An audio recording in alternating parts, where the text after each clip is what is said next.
ఆ విధంగా ఎప్పుడైతే కుబేరుడే భిక్షపాత్రను ఇచ్చాడో ఆ భిక్షపాత్రలోనే సాక్షాత్తు ఆ అమ్మవారి భవానీ రూపంలో భిక్షలు వేసింది.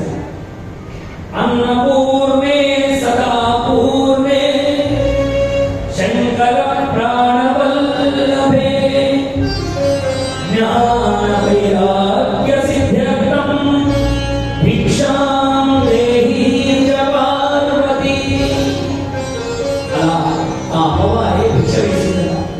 వామనుడు ఎప్పుడైతే ఆ విధంగా ఉపనయనం జరిగిందో త్రికాల సంధ్యావందనములు చేస్తూ అగ్నికార్యములు చేస్తూ ఉన్నాడు. ఇంట్లో అగ్నిని ప్రజ్వలంగా వెలిగిస్తూ ఉన్నాడు.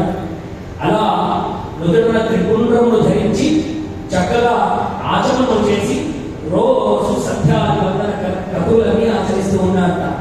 ఇలా చేస్తూ ఉంటే ఒకసారి